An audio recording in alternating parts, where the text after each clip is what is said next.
Welcome to the Bobby Couto Show, where we dive into the fascinating world of human experiences and excellence. With special guests, real-life anecdotes, and thought-provoking discussions. Get ready to unlock and tap into your absolute potential with your host, manifestation coach, Bobby Couto.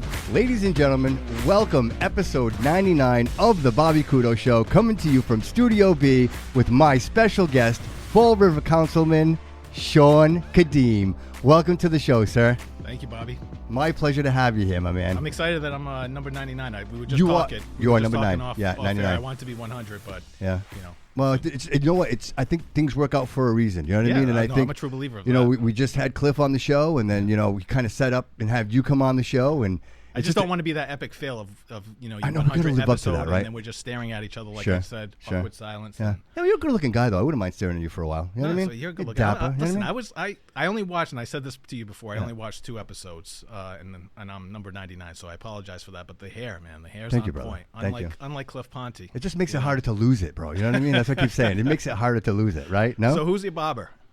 So I actually go to Hair to Envy. Shout out Jenny on Pleasant Street. You know what I mean? Yeah. I've been going to her for I don't want to give it 30 years, over 30 years. Nice. She's like my therapist and hairstylist, and she's doing a good job. Well, thank you, brother. I appreciate it. I mean, to make this look good, it takes a while. You know what I mean? Years. It takes years.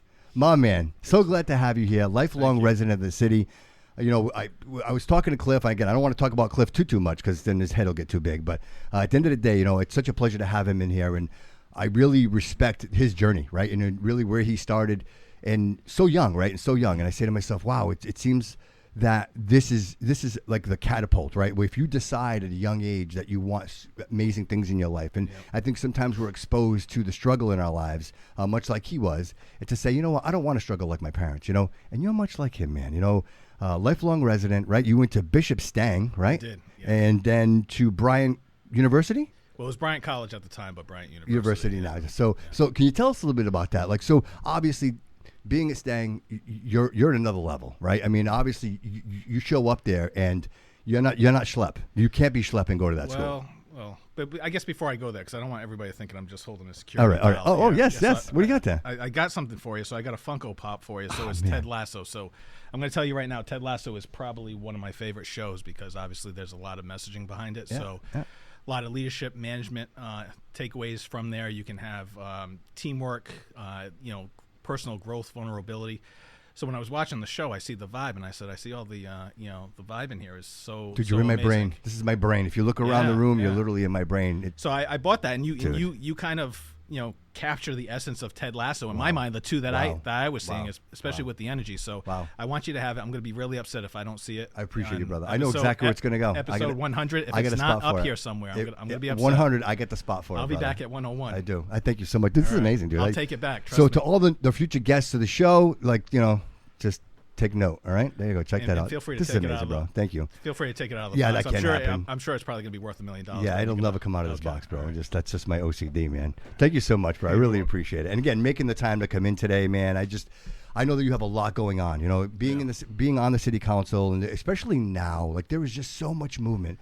But to me, doing the research and seeing, this is nothing new for you, man. You hit the ground running young, and you've been at this ever since. So if we were to say 2010, right, you were the city administrator, and so there was a lot going on. Can you explain to people what that was like? And before that, how do you even get into that? How do you segue into that? It's actually a funny story. I don't think a lot of people will believe it, but just to go back to the education. Sure. So at the time, and so I graduated St. Peter and Paul. So long life resident of Fall River, and I was terrible in school. So when you try to say that you've got to be up there, and my mother was just praying that I graduated high school. So, and my only option was Bishop Connolly at Bishop Stang. She wasn't letting me go into a public school because she knew if I went to a public school, I just would not graduate. So, I think the highest grade I probably got was a C if I was lucky. So that all turns around, and I credit my 8th grade teacher, Rob Correa, and I just had dinner with him the other day at TA Restaurant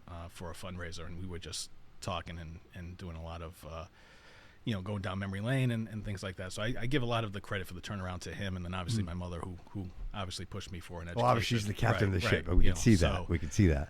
So when I went to Stang, it was I just happened to get in, and I'm not a great test taker. So at the time, you used to have to go in there and take an entrance exam. And so it was between Conley and Stang, and so I did the entrance exam. It was one entrance exam for both of them. Okay. So I didn't get accepted to Conley. I got accepted to Stang. At the time, there wasn't a lot of enrollment in Stang, and so I just happened to get lucked out and got in there. Yeah. My sophomore year, they became a blue ribbon school. Then everybody wanted to go to Bishop Stang, so the shift went from Conley to Bishop Stang. My sister's about 5 years younger than me, so when she was going to go to high school, it was Stang and Conley. She didn't get into Stang; she got into Conley, so it was the opposite. So we went to two different high schools, but Bishop Stang's where I wanted to go. So I'm glad that they were reaching for the bottom of the barrel. What kind of experience was that? Like for most people, like, I don't know a lot about the school. Obviously, I went to Durfee and then I went to Bristol Aggie, so I didn't have that experience. What was that like? What was it? Were they cultivating? They were, yeah, and it's funny because my daughter is a freshman, so she's going to Bishop Stang right now, it's first year, and so she's been going to Holy Trinity, and she told me she didn't want to go to another Catholic school. She didn't want any more uniforms. She wanted to do her nails and all this other stuff. So we ended up doing some tours, and she did the tours, and she shadowed some people, and that's where she chose to go. So I went back in there, and I'm like, it feels like yesterday, and it's like 30 years later, and I'm like, man, do I feel old? Yeah. So, but it's a different time, sure, right? Of course. They were super strict when we were going in. It was shirt and tie. Your shirt had to be, and at the time in the 90s, everything was baggy, right? So the shirts, we would tuck them out, and it was like you can't see the belt, and shorts at the knees, right? And the dean would be like, you got to tuck in the shirt, and so it was. But there's value to that, brother. It is, and that's what I needed. Right. That's what I needed, and the discipline. You need the discipline, right? And I'm an introvert by nature, so it was a smaller school, so it was a better fit for me. Larger schools, I get lost in, and just it's just tiring as an introvert to go through that, but. Yeah. It was a community feel. My cousin went with me, which was a great thing because I wasn't good at making friends. So he was, his last name's Andre. I'm Cadime. We're in the same homeroom. So, he was my security blanket through high school. So, I had a couple of friends, and everything else was history. But it really made me grow and gave me the discipline that I needed. And I turned everything around from there. And then, when I told my mother I wanted to go to college, I thought she was going to pass out. She said, well, can you repeat that? I didn't see that coming. Right. Did you say college? I said, yeah, it's a thing. It's like 4 more years after high school. You know about that? So I'm the first one in my family that went to college. So wow, congratulations, man. That's amazing. Thanks. What a feat, right? You know what I mean? And how proud, right? How proud you make. Absolutely. And my mom, she was an immigrant, so she came from Madeira, Portugal. So, she came over when she was 14 with her family. So she went to school for a little bit, then dropped out, and they were working in factories, and then she ended up. That's what the city was, right? My mom came here for the same reason. My mom was a seamstress, and that's how she raised 2 boys. You know what I mean? That's the way it was. But listen, not to get too far from it. Yeah. So I just I want to talk about education real quick because I know it's important. And I realize how important it was for your path and where you are here today, right? You say created this balanced individual. So and I know that obviously this is pretty much just a rhetorical question, really. When you think about that and say, well, when we can cater education to our students, right? We can pay tuition and we can provide them. Why can't we apply that to the public school system, right? Where do we say, well, it's good enough here, but then we come over here and it's not good enough, And I know it's a vote, right? One is not a vote and one is a vote, but at the same time, say to yourself, the quality of education shouldn't change across the board, right? No. So I think I think a key factor is the parental involvement. Right, so when you've got a commitment when you go to a Bishop Stang or a Bishop Conley, the tuition is I think at the time might have been $8,000-$10,000, right? Yep. So there's a significant investment. Yep. Holy Name and Notre Dame, both my kids, so I know exactly where you're at. So when you're at the high school level, you've got and this applies to elementary and middle school. There's an additional investment, but when you get to the high school, which is really the important part of going on to that journey in life, you've got the parental involvement. Right, so the parents are involved in making sure. I mean, they're invested in this. Where you're in a public school, and this is actually where my journey began. Because I don't know that you know this, but I started off on the school committee. So my mother ended up. She worked in a factory for a while. Then she ended up buying a package store right outside of Watuppa Heights. So when I was about right across the street, right down the corner. All right, okay. When I was when I was 8 or 9 years old, she had purchased that, and so that was like my summers. I had to work in there and all this other stuff. So she did that on her own. Yeah. That's amazing, bro. I know you kind of said it lightly, but hold on a second. Yeah. Single mom buying a store, like, Yeah, and she's working in the textile industry, making, you know what I mean? And it just happened by chance because, you know, she was working at a couple of different, you know, different shops and stuff like that. But then she ended up getting laid off, and she was a supervisor. She was working at Light O'Lear. Okay. So she ended up getting laid off, and she said, you know what? There was she went to the real estate market, and there was this package store that was. I could see where you get it, bro. I see was, it. There it just is. it just happened. I think everything happens for a reason, right? Right. So she saw it, and then they ended up at the time it was her and my father, but he didn't really do much with it because he was working at Swan Finishing, so she was the sole person in there. Sure, and sure. She works her ass off. I mean, she opened up at 6:30 in the morning, closes at 11, and she's there from 6:30 to 11 every day. At the time, it was just Monday through Saturday. Now she's open on Sundays, and it's just, you know, she's quote unquote retired, still doing that job. That's amazing, man. So I saw, just being outside the housing project, I saw a lot of the kids from the housing projects coming into the store. Mm-hmm.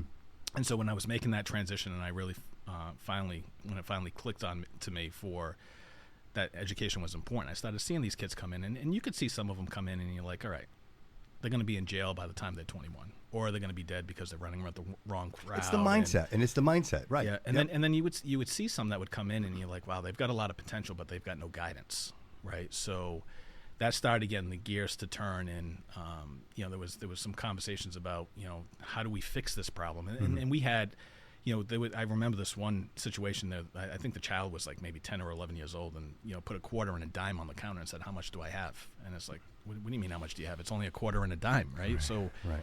So that kind of showed me that, you know, something's got to change. Yeah.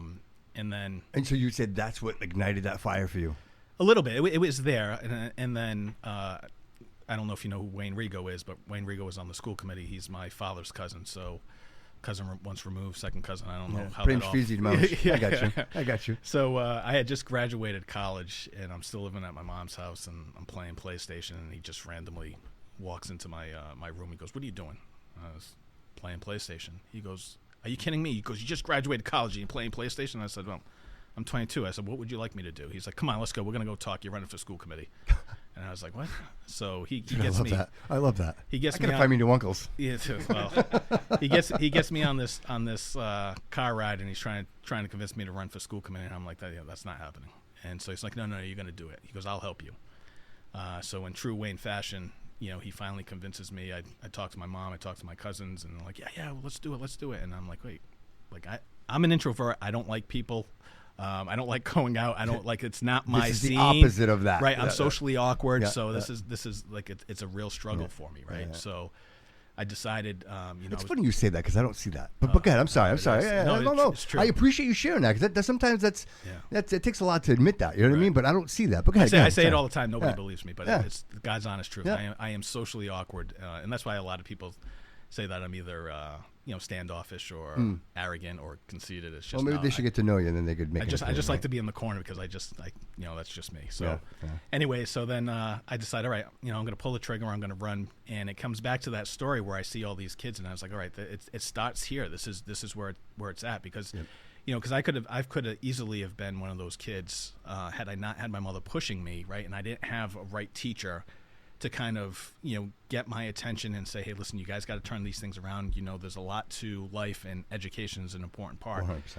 100%. So that was in it. So I had to overcome a lot of my internal struggles that I had, and so I did it. And then Wayne Rigo was gone.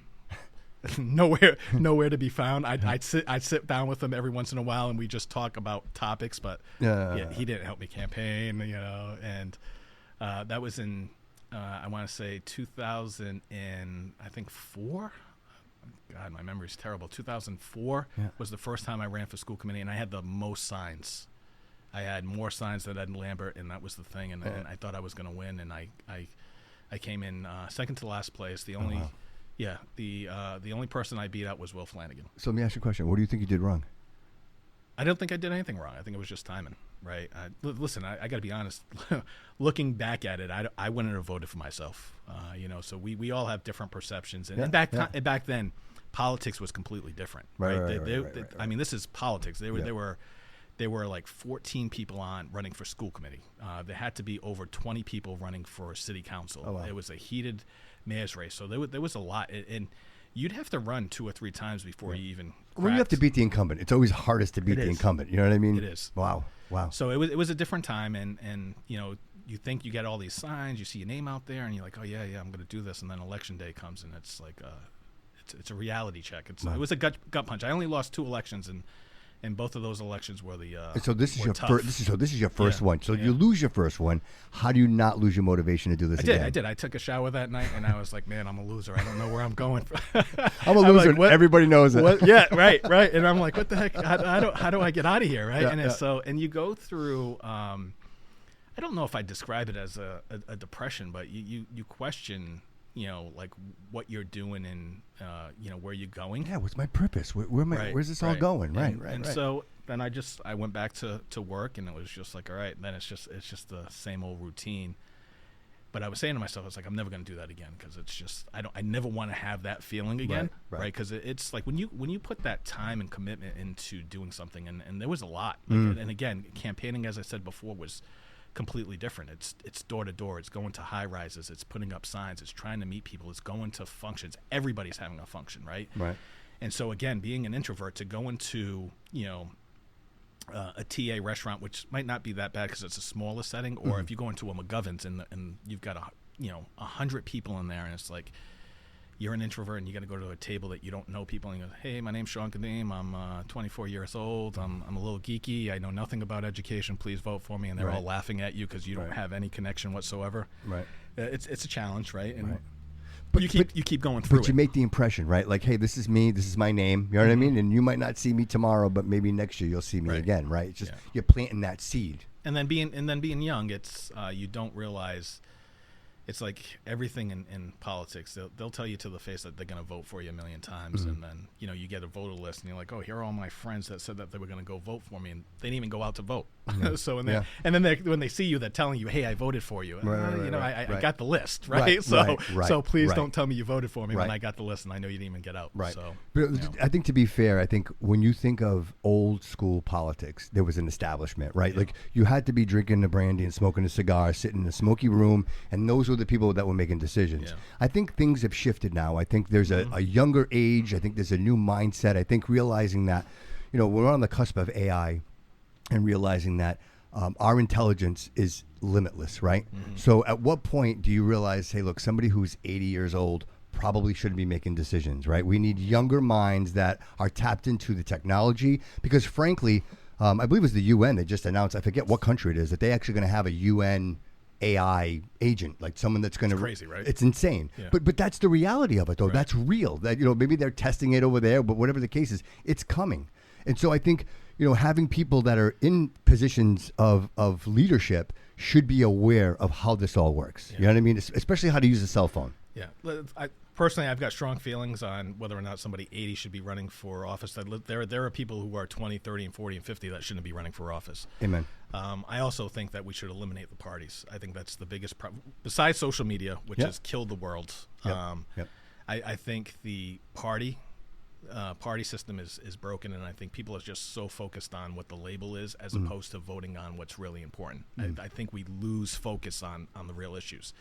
Whether you're a Democrat or Republican, I mean, I think at some point, you have an elderly person who has worked their entire life and they're struggling to survive. We've got to figure out the solution, right? It shouldn't be about what the Democrats want or the Republicans. You got to be able to. It shouldn't matter whose sign is in your front lawn. No. And I think, that's why I think at the local level it's a lot easier, because we don't run, on a political party system, right? So it's just, my name's Shawn Cadime, I'm running. You rarely get asked, are you a Republican and Democrat or an independent? Right. So, and I think that to me works so much better. And I think when you look at it from a national level, I think that system is broken.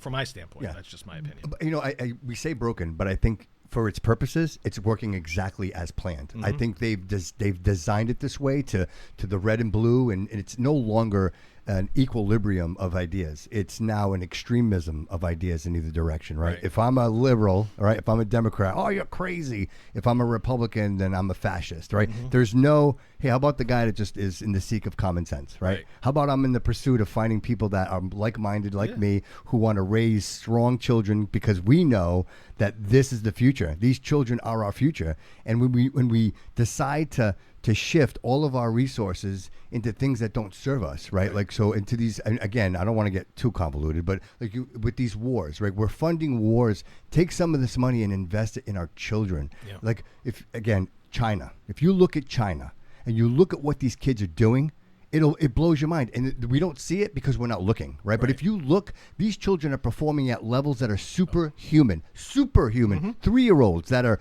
literally disassembling weapons and putting them back together in like 15 seconds. Listen, they can solve a math problem with lines. Have you ever seen that? I don't even understand. Did you see this? They go like this with their fingers, right? I don't get it. Right? They would. It's so, you know. To Meanwhile, me, I'm taking out my phone, doing the calculator. I got to do it 3 times. Right? I'm erasing Seriously, things prime number, right? Counting out my fingers, and, right? Seriously, but to them, that's normal, right? And we're over here on TikTok going, ha, ha, ha, ha, right? Meanwhile, they're over there learning, and you wonder if... India's the same way, right? Exactly. You look at India, it's unbelievable. Yeah, but again, like right now, we're sitting here. What's it look like 10 years from now? Because none of this is now. And I wish people could see that a lot of this was planted 10 years ago, 20 years ago, right? So you start it there, and then you get to a point where we're now, and then you look and say, well, why can't our children even pass a basic MCAS test, right?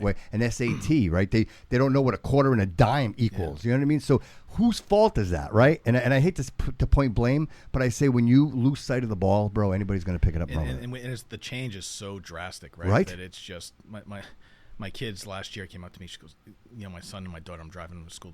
They go, oh, I can't believe this. We got to spend an hour doing cursive. Like, who writes in cursive anymore, right? I'm like, you got to be kidding me. Right. I was doing cursive in 2nd grade, me right? Too, man. So they don't do cursive. Yeah.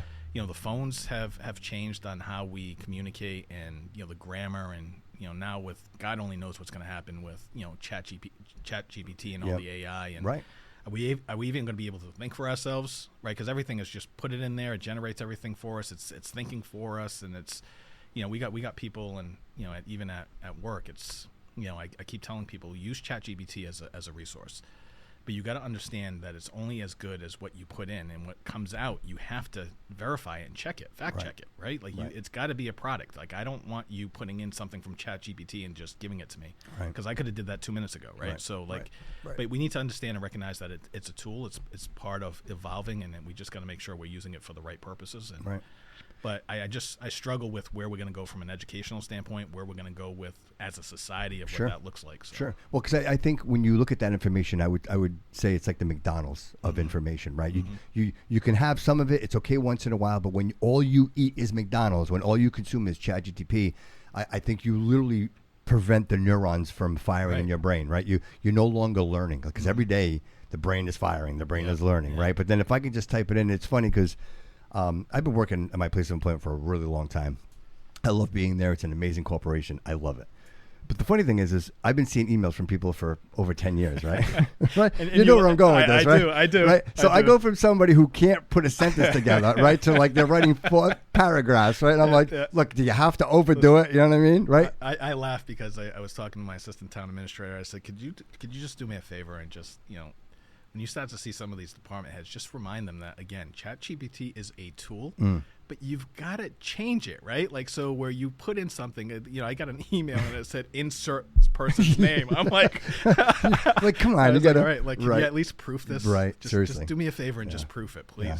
You know, and I could see, like, if it's productivity wise and you're just doing like a blanket email, then I can see, or even grammar, right? It makes life super efficient, right? It sure does. There is a benefit to it, right? And in terms of, you know, what you would spend an hour of just proofreading something, you can just throw it in there, get it. You could get sample templates. I mean, there's a lot for it to you know, improve the efficiency, so you're not focused on that time consuming energy of doing it, and you're on to the next topic. But it's just, I almost put it into, like, I compare it to Zoom, right? So we do this, but at what point do we get burnt out as individuals, right? Because now we're doing so much more in less time, right? So Zoom, and it's just the burnout with Zoom. Like, you know, when you're in person meetings and you're having these conversations, you might have 5 or 6 meetings a day, but you've got that time to get up, walk to your office, or walk to the next meeting, have a quick conversation with somebody, and kind of, you know, debrief a little bit, and just kind of, you know, de-stress. Have a flow. Right? Yeah. Where Zoom, it's like, okay, right to the next one, right to the next meeting, right to the next meeting, right to the next meeting, and it just kind of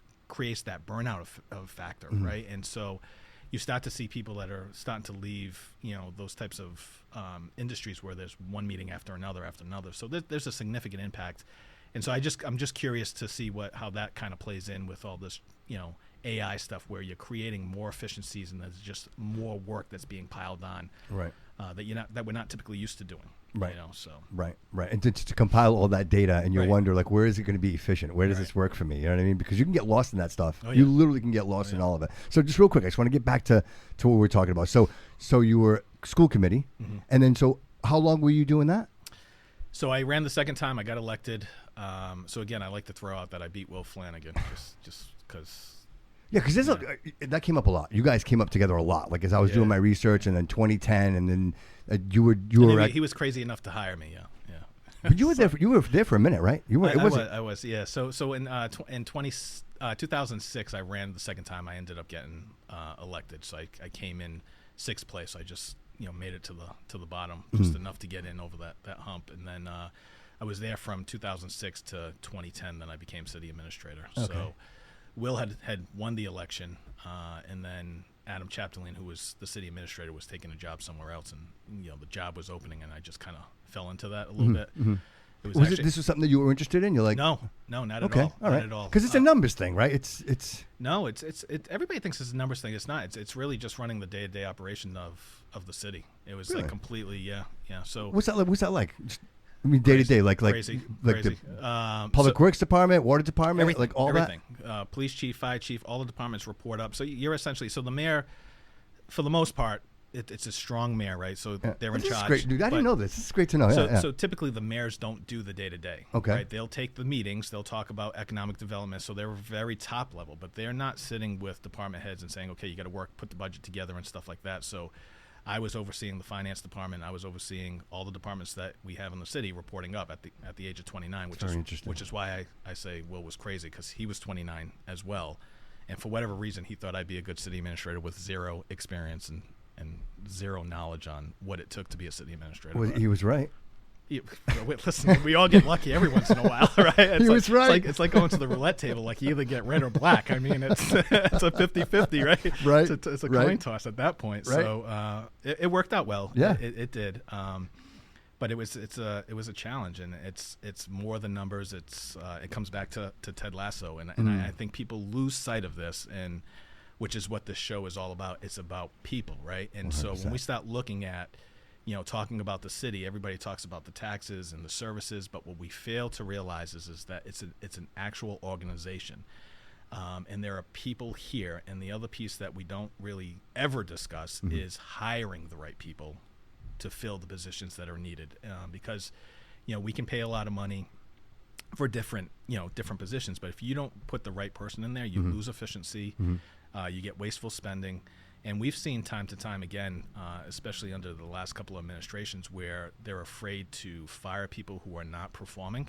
And so what they end up doing is creating an assistant position to offset the incompetency of somebody else. And I know that's strong words, but that's what it is. Right. As opposed to holding somebody accountable, setting up expectations, and managing people. Right. So if you've got somebody at the top of an organization who understands that and can manage people, then I think things change. And I think that's part of why the city is broken, and that we never really talk about is the lack of training, the lack of development, professional development and growth, and the lack of ability to hire the right people in the right positions. And a lot of times, especially in the public sector, we end up hiring subject matter experts.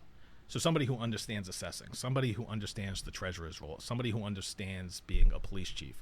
But what we don't hire are managers, right? So when you're an assessor, you've got a department to manage, and you have 4 or 5 people underneath you. And part of that is managing people and leading people. So we lose sight of that. And I think that is also a major part that, the average taxpayer doesn't care about. Sure. And we never talk about on any type of level, whether it be city council or the executive level. We'll have some conversations internally about like, hey, is this person the right person or not the right person? But accountability has become a very dirty word in today's society for some strange reason. So when you start to question people's qualifications and Sure. whether or not they should be in that position, Sure. it becomes like, oh, you're the bad guy. I'm glad you mentioned that because I mean, based You on got that, everything in there that I says that do, man, Sean's I do. terrible.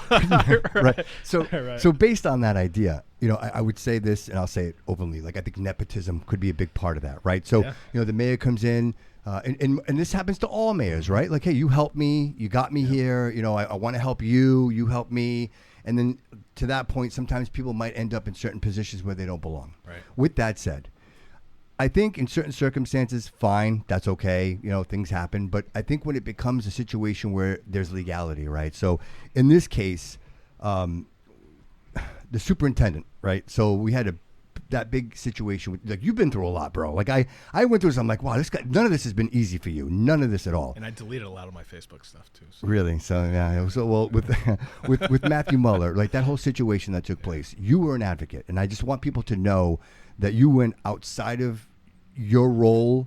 Yeah, I went outside my lane. I fully admit it, and I tell everybody to stay in their lane. I absolutely went outside my lane on that one because, one, it was the right thing to do. And again, it's about Ted Lasso. It's about people, and I think if you truly care about people, then you're going to fight for them. What really bothered me was, one, everything coming full circle. I feel like we're a Seinfeld episode here. It was actually my 8th grade teacher that pushed me over because he was getting bullied by Malone. So he was running the resiliency prep school, and you know things were going south, and I was getting some word, and I was like, all right, this is it. You know, they've got an HR director. I'm hearing things about female employees, and I said, where's our leaders, right? And then you've got elected officials who are friendly with the individuals that are having sexual harassment claims and all this other stuff, and they're doing nothing.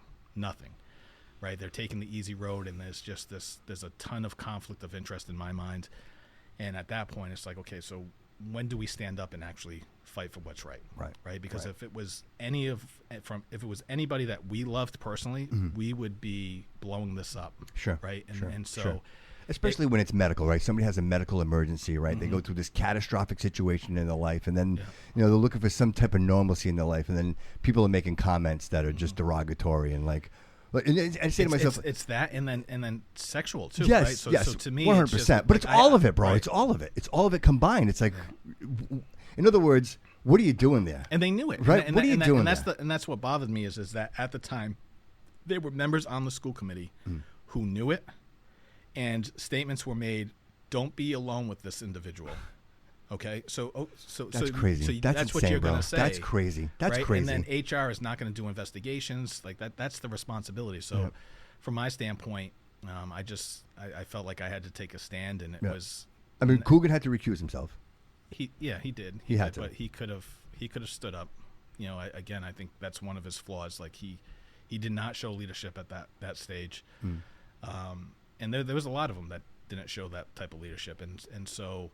You know, I got accused for not staying in the lane, and I acknowledged that I wasn't going to stay in the lane, but I also acknowledged Bro, it was that necessary, man. Right. You know, it's like watching somebody get beat in the street. You know what I mean? You can't. You're just going to watch this. You can't let that happen, right. bro. It was the noble thing to do. It was the right thing to do, bro. Yeah. And I'm grateful that you did. Thank you. I appreciate that, but you know, so we do it for the right reasons, and luckily enough, I had people on the city council that agreed with me. You know, Cliff Ponte being one of them. There were a lot of Pam LeBeau at the time. She was active on that as well.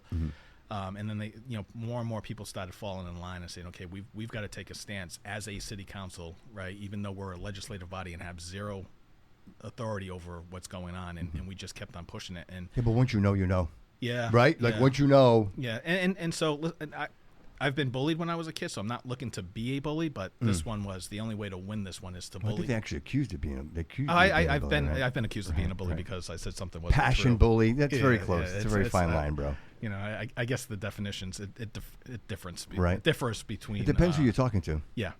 So you know, it was just one of those things. In order to make it change, was like, okay, then we've got to kind of do this bullying tactic and just throw it on social media and just highlighting it until people realize that, okay, it's not going to stop, and we're not going to allow it to stop. And so that's essentially, you know, the campaign I went on. And again, I wish I didn't have to go in that direction. Right? Because I try to maintain a professional standpoint and image from where I'm coming from. But it's just, if you've got to stand up for people that need to be, protected, then that's what you got to do. Yeah, but to me, that's been your mission, bro. Accountability. Yeah. Like everything you've ever done is in the pursuit of accountability.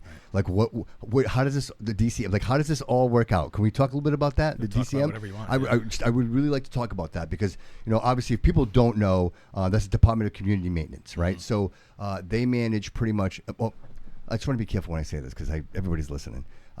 There's a general fund, right? Mm-hmm. And it seems like I keep hearing about a general fund. Yeah. Would you agree that this is kind of like part of that? Like that? Yeah, so the general fund is the main budget. Okay. So it has all the departments except for water and sewer, which is it's like a separate entity. It has they have their own checking account, if you will. Okay. EMS is the same, so there's 3 of them. So everybody else falls under the general fund. So that's the operating budget. So that's where it is. So DCM is essentially public works. So there were some issues going on, and it comes back to what you mentioned before, right? It comes back to the culture that has been allowed to cultivate through the years, through patronage and all the politics, because it was, back in the day, in order to even get elected, you had to have a political machine. You had to have an organization, and having an organization meant you had to, promise people jobs and all this other stuff. So when I came in, like, I didn't have an organization, and I was like, okay, if I have any aspirations to become anything, I have to build an organization. Now in politics, you can do it by yourself. Sure. That's what's so great about social media is you can do everything by yourself. It's not the same type of election. So, a culture is allowed to be built, and then you're putting people, as you mentioned, in positions that they shouldn't be put in. And then, certain individuals start taking advantage of situations, and they see that, Fall River being Fall River, right? Like, we know how to work the system. Like I feel like that's what makes us so unique, right? Where we, and I said this, we had a superintendent when I first came on, and we did not get along because he had this concept where he was a Harvard grad and everybody from Fall River was stupid. And so we used to battle, and there was one time we were in a budget meeting and he made a statement, and I said, listen, you can go take all your Harvard grads, and I said, I'll give you 10 Fall River people who are millionaires right now that do not have a college degree. I said, and I put them up against your Harvard people. And he's like, oh, we go back and forth. So I said, okay. I said, listen, they were raised on the streets. They've got street smarts, and they understand how to make things work. I said, and it's resilience, it's personal growth. There's a difference. There's a different type of education, right? Absolutely. You got educated at Harvard. They got educated from the streets and the struggle, and that's what makes Fall River so unique. And if you can't understand that, you're going to be a failure in being a leader in this community. Right. So we would go back and forth on that. So going back to the DCM, you put people in there, and they see opportunities to make money, or to skim or do things, and that's what they end up doing, because that's not the right people in the right positions. And then you get to a situation where you've got department heads who are not holding people accountable because they're friends with them, and it's more about being friends than it is about being a boss, right? Sure. And so it becomes hard, and then everybody starts looking, the different ways, and then it's when you're dealing with an organization the size of the city, it's a large organization, over 2,500 employees. It's hard to keep tabs on everything, so it's easy to kind of fly under the radar. So. Sure, and especially when we have 7% of the population voting, I think it's very easy to control in certain ways. I remember a day when, if you wanted to win an election in the city, you had to find the biggest textile mill, and you had to beg, pound the door down to get these people to stop sewing, to listen to your words for 5 minutes. You had to get the unions involved. There was no way you were going to get past that. And to your point, today it's different. Now it's Facebook, it's Instagram. You know what I mean? It's TikTok. And Trump says it all the time. He goes, without TikTok, I probably wouldn't have won the election. So you realize how dynamic that is, and adding that third dimension into politics. And I think at this point, you realize that you can campaign as much as you want, Shawn. You can do this. You could spend all your money, brother. But if people are not receptive, right, they just don't show up. Or they can make comments on Facebook. I get a lot of comments, bro. Everybody gets a lot of hate, a lot of comments. So I say to myself, were you there? Did you show up? Are you telling your friends and family, hey, 10 of your friends, get 10 friends and family and go vote, go right? Like, none of that is happening. So it's like people just want an opportunity to bitch and complain, but they won't do anything. They won't try to even make an effort to stimulate some type of interest in the system that, quite frankly, is so necessary to what we do every day. Yeah, but I think part of it too is that they've lost trust in the people that are been elected and represent them, right? So I think that falls on us. That's a good point. That That's a falls good on point. us as well, Yeah, right? that's a good Because point. going back to the DCM, I Yeah. mean, you've got people who are doing things, and it was highlighted to folks, right? So not having the right people in the right positions, right? You have an HR person who should have been doing an investigation.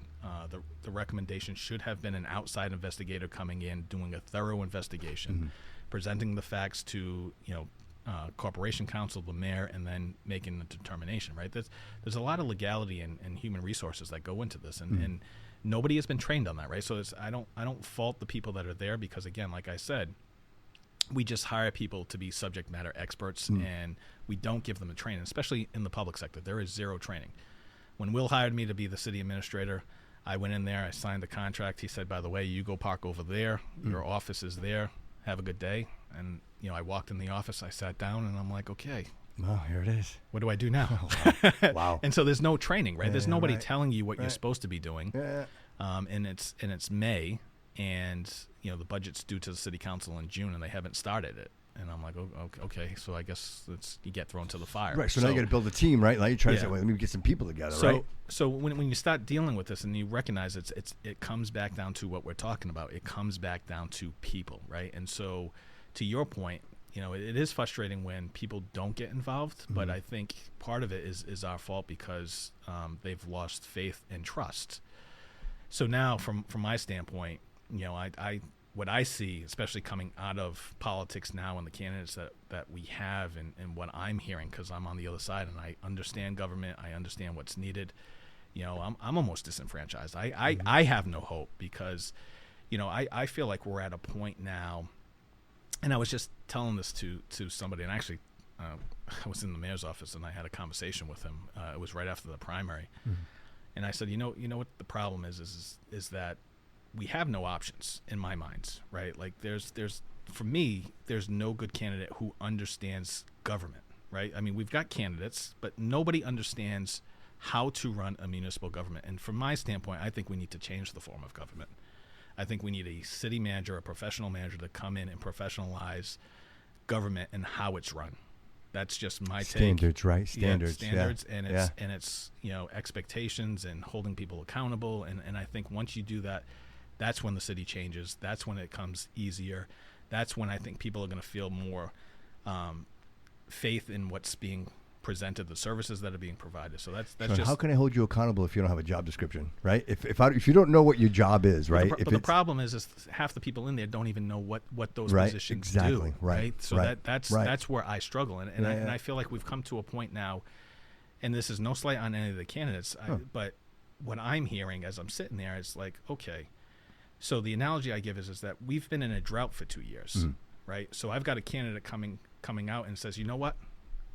They recognize that we have a drought and everybody wants rain. So all they say is, I'm going to make it rain. And everybody's clapping because what they want is rain, right?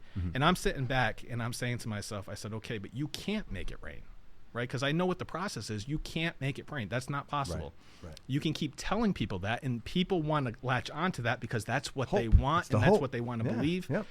But to me, it's and this is why I feel so disenfranchised, because it is so misleading.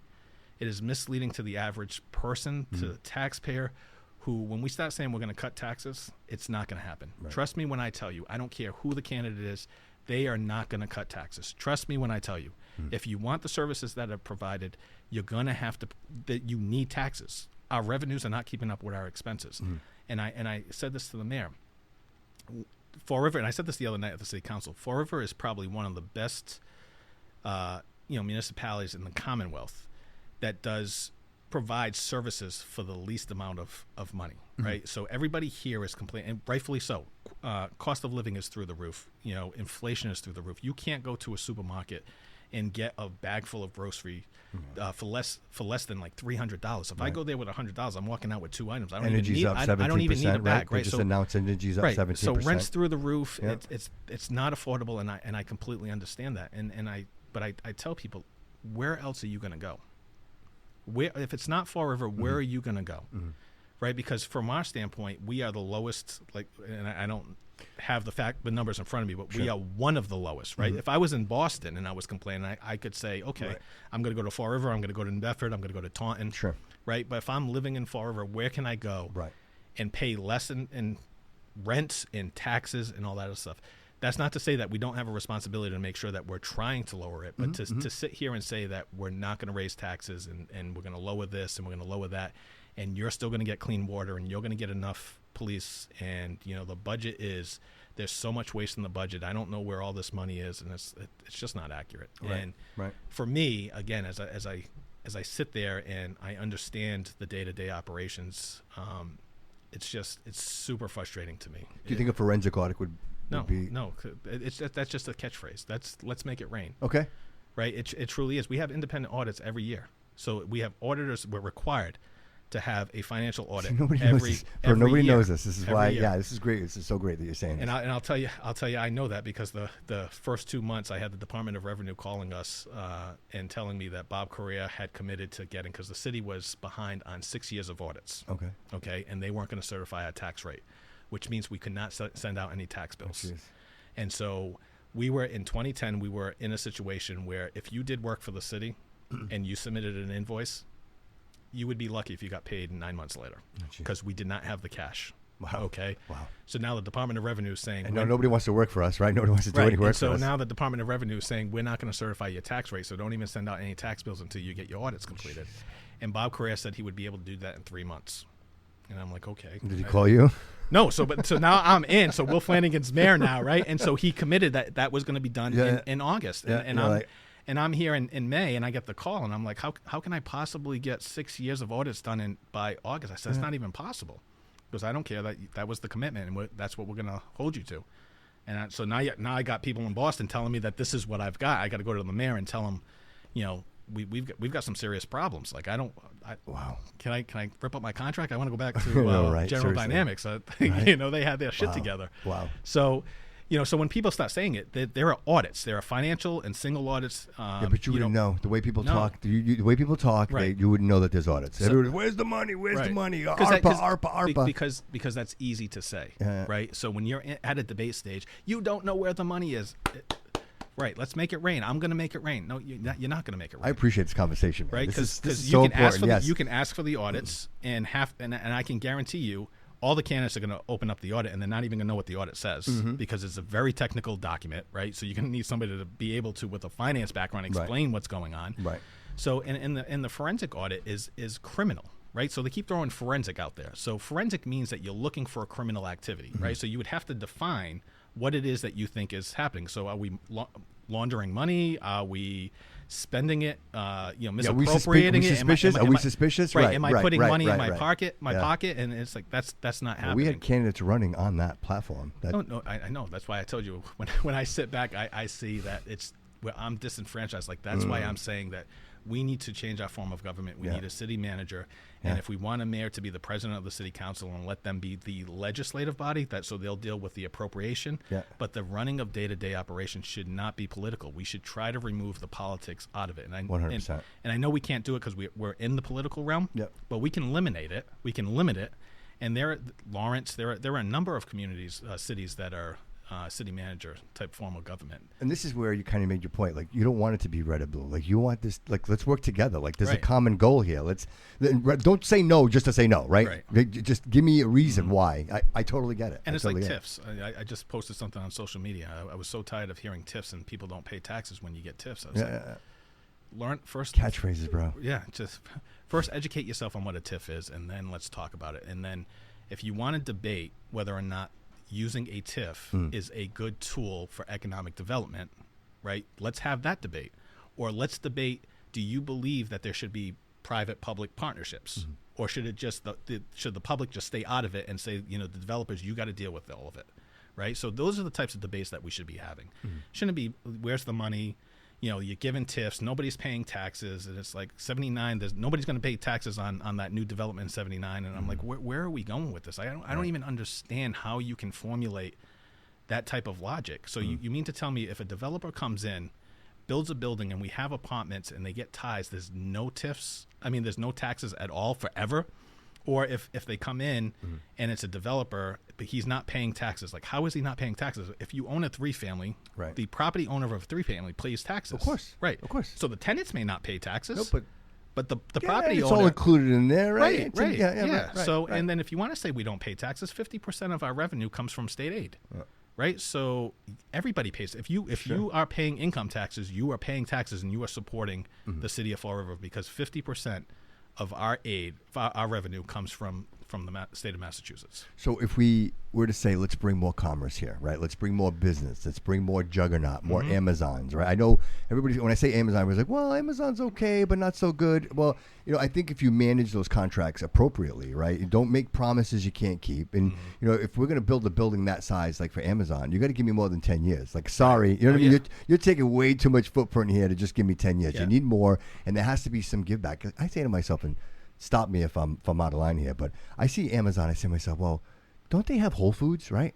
And Airport Road, like, what a great place to have maybe a development. Maybe we do Whole Foods out there, right? They just did a Dunkin' Donuts, like they did a whole gas station. It seems like they're starting to develop that.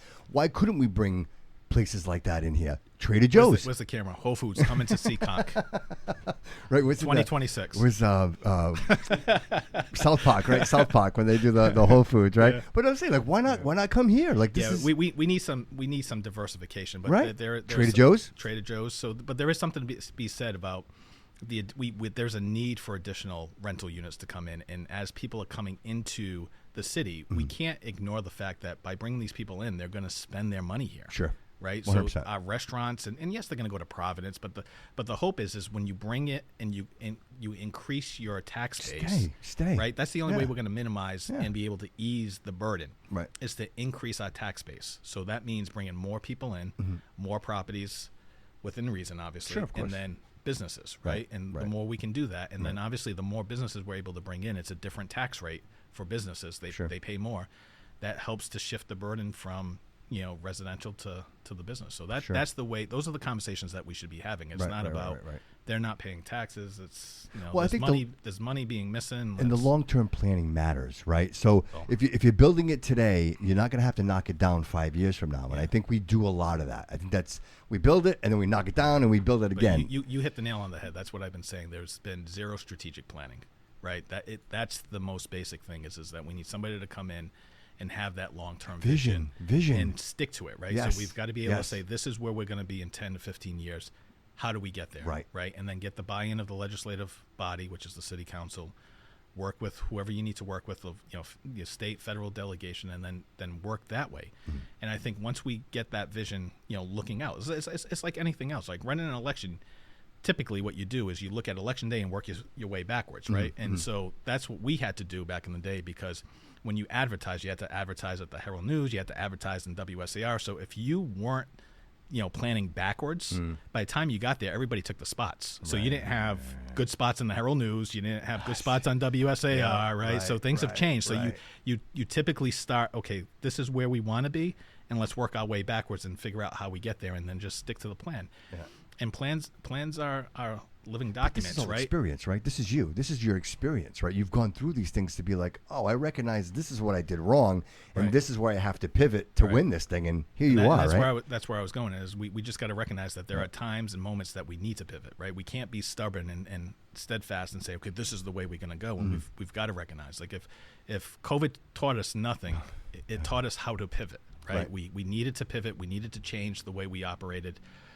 So that's the type of planning that I think we need, and I unfortunately the only way I see that happening again, and not to push this whole change in form of government, is to have that stability in the executive office. So you have a professional individual as a city manager who is going to be there long term. Obviously a 3-5 year contract, but you can have that stability, and it's not about an election, right? It's about the person being hired and basically on their resume, they have the ability to do the job. Sure, of course. At least come up with a plan, right? To just put something together. Listen, all you have to do is be 18 and get enough signatures and just go through your popularity contest and become the mayor, right? And that doesn't mean you have any experience or should be in the office to run the city, right? So we're not sitting here. I ran for mayor in 2014, and I said this before, and that was my second loss, which You were what, 24 at the time?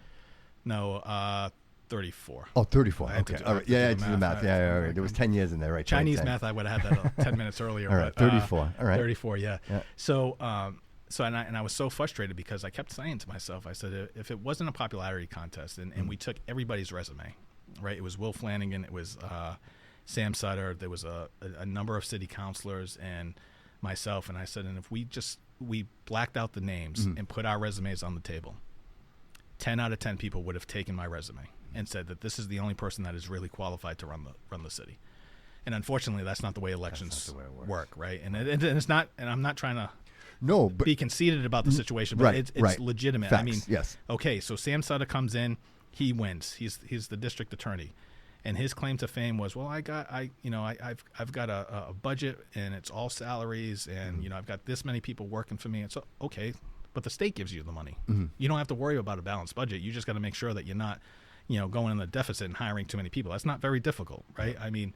But he reached somebody. Somebody heard him, right? Somebody heard him. It was a popularity contest, right? So that's the thing, and it's like we go into a debate. It's like I can debate you on every issue, and I can talk about the actual details of running a city. And like it's just how frustrating, right? I told you that's right. Like it's just extremely right. frustrating. Like you're sitting there going, how can you not see this, right? You see it. How could you not see this? Yeah, it's like and you talk about it. Like, do you even know what a tax recap is? Do you need do you know how assessments work? Do you know the process for civil service or whatever the case may be? It's just you can go down the line, but it just comes back down to it becomes frustrating because you just got to get the right people in the right positions. And to your point, it has to be about vision. Sure, of course. So you've been doing this for a minute, right? What are you most proud of? Like you've been involved in a lot of things, right? But just look. I don't want to put you on the spot, but just looking back on some of the things that you've touched, what do you think you're most proud of? I don't know. I've never really sat back and said. You could ask me that, and I wouldn't have an answer because I say to myself, as soon as I succeed, I move on. I don't think of it. I try to. What I try to do is I try to pocket it and say, well, if one day ever something comes up like that, I know how I'm going to deal with that. Like this is how I dealt with it. This was a success. I think what I would tell you is that I'm just giving back to the city, right? Because the city has given me a lot, right? So I say Fall River has raised me and educated me, and I really mean that, right? So. I tell my kids this all the time. My daughter's 14, my son's 13, and I got them believing the 90s, the 80s and the 90s was the best, and they wish they could, transport back and like Back to the Future to that time period. And just growing up on the streets, it was a community. We were raised by the neighborhood. Everything was a neighborhood school.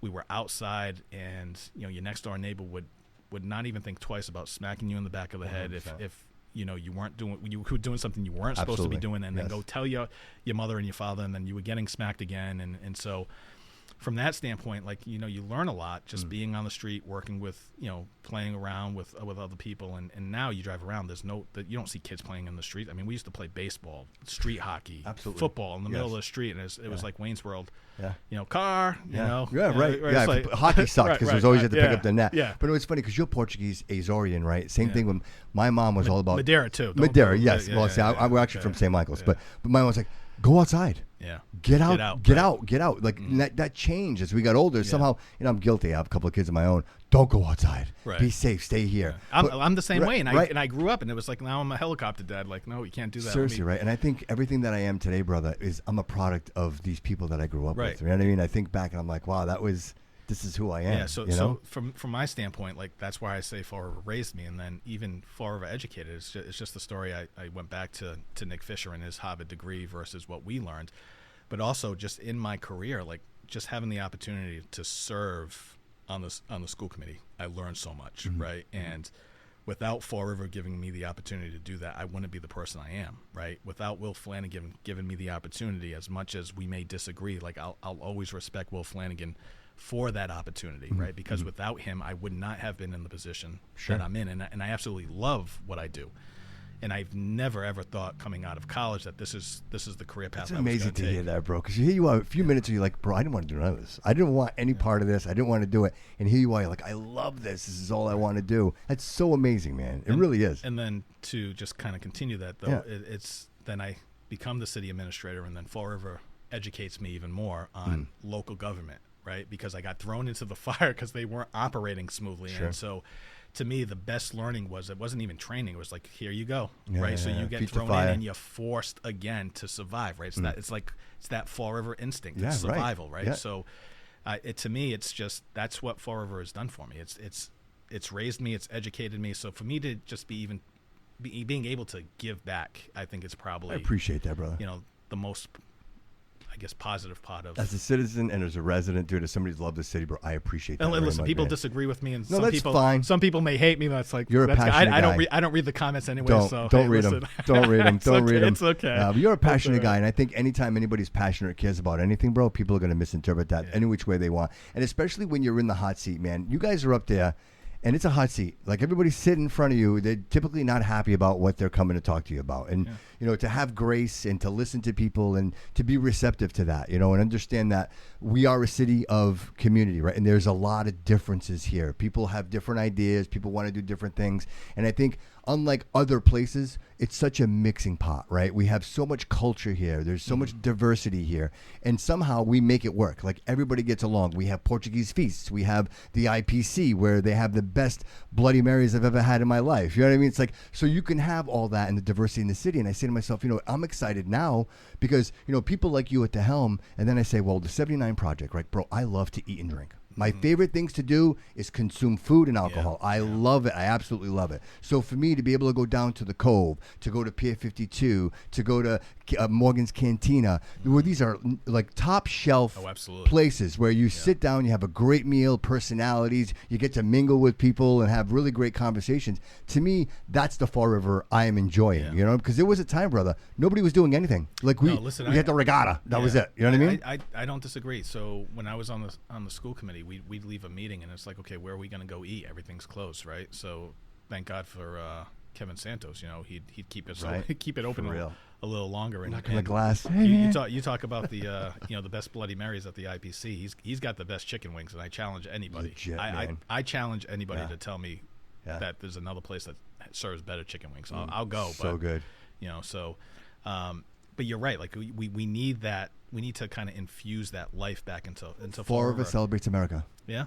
Listen, that's again, right? That goes back to the 80s and 90s. Like 100%, bro. It was just one. You knew in August that that's what you were going to do, and you're going to run into everybody. Yeah. But so it comes back down to a balance too, right? Because I do get concerned, and I think this is what people talk about. It's the gentrification of the city, right? We want to bring in this new culture. We want to raise the city up, but we also want to make sure we're not losing those people that have made Fall River what they are, right? Sure. So.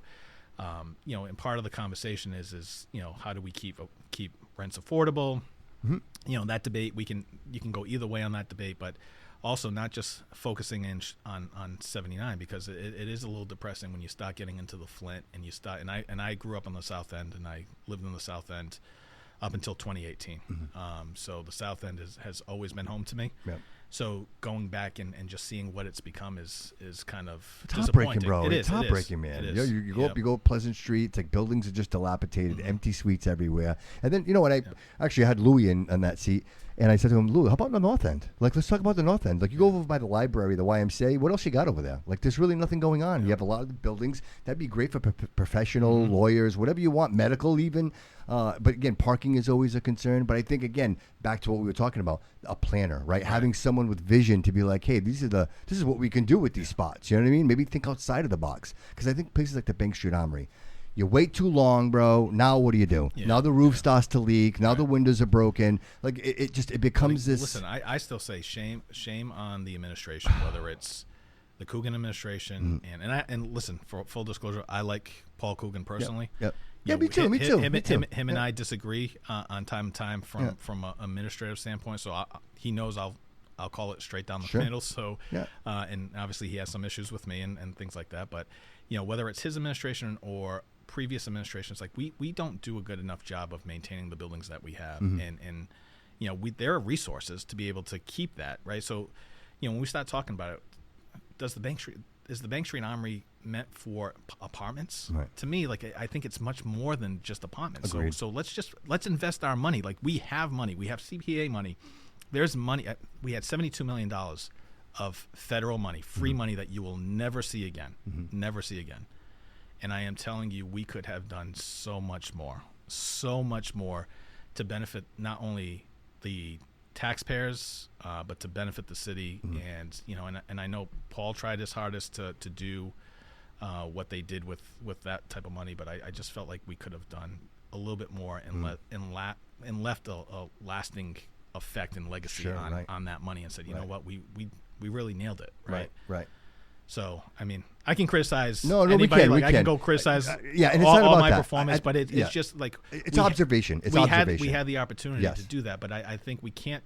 I'm just getting concerned right now. The focus is on 79, right, and we're losing focus of all the other areas that need to be addressed as well. And I think part of it is to your point, is planning, right? So once we get the plan, how do we get the demand to or the funding to and the investment into the other parts of our city? Because you start looking at the Flint, like Pleasant Street.